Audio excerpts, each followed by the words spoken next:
After this, should the Nationals keep the water portfolio?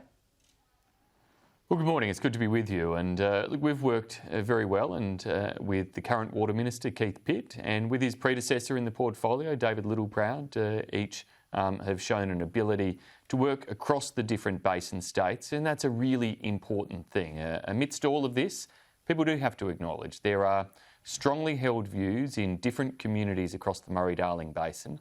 The only way the plan is successfully implemented is by being able to work across those views, bringing the National Party Water Minister in New South Wales together with Labor Party Water Ministers in Victoria and Queensland and the ACT and a Liberal Party Water Minister in South Australia, and making sure you actually achieve consensus out of all of that lot. And I think Keith Pitt, and before him David Littleproud, have done a good job in recent times in working through some of those issues.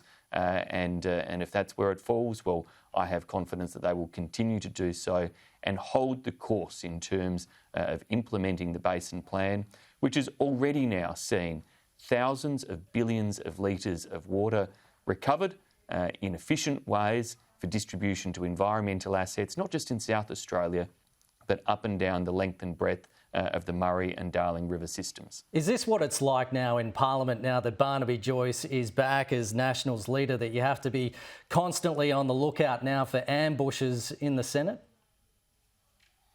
No, look, I don't think that's the case at all. I think we saw a number of backbench senators exercising their freedom as backbenchers, which is something the Liberal and National parties accord our team. It's not something that Labor members and senators have, but ours do have a degree of freedom to speak up and speak out on behalf of their constituents. But the important thing is the policy.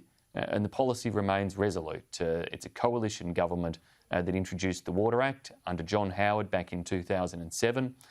We have stood by in a bipartisan way in terms of implementing the Water Act and the Murray-Darling Basin Plan, and will continue to do so.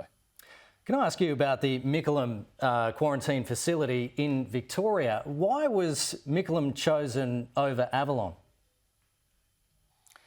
So we've had officials on the ground working through these different issues with Victorian officials, looking carefully in terms of the different aspects of the different sites.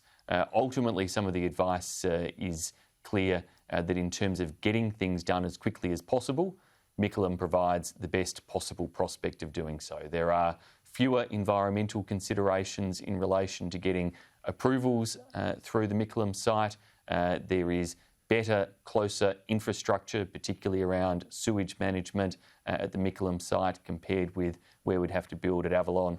They're real considerations that government has to make. If we're to do this, we want to make sure we do it as quickly as we possibly can, and that's been a driving factor. We've already, through the Parliament this week, provided exemptions from some of the usual Public Works Committee scrutiny processes so that we don't have to hold up the letting of contracting and that we can get this work underway. Minister, is this facility going to host a different kind of traveller, or is it just to expand the beds of the hotel quarantine program? How exactly is it going to be used? Yeah. So in some ways that's for the Victorian government. They will be, through this COVID outbreak, operating the facility. What I would anticipate is that they will use it as the first source of housing returning travellers, that they may use it in relation to housing travellers from certain priority countries or priority cohorts in relation to where they put them.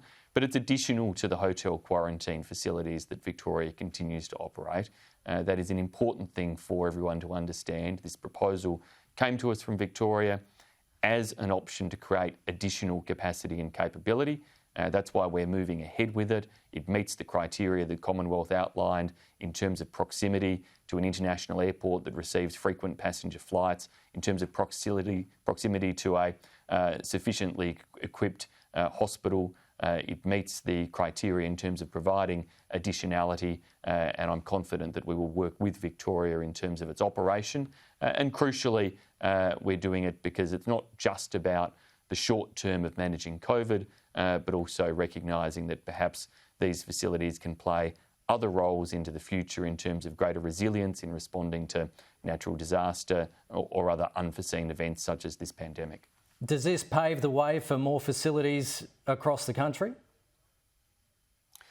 Well, look, we're not going to hoist them onto states or territories, but where states and territories have shown a desire or an interest in such facilities, we're working through those considerations. It's why we have, with the Queensland Government and the West Australian Government, provided some options of Commonwealth land that we think could be feasible in terms of meeting those criteria that I outlined before, the proximity of international passenger movements, the proximity in terms of the standard of healthcare that's necessary, and meeting other criteria that's important.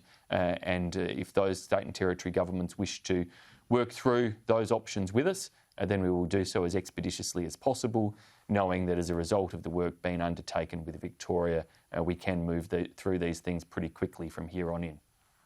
Minister for Finance Simon Birmingham, thanks so much for your time today on AM Agenda. Thank you, my pleasure.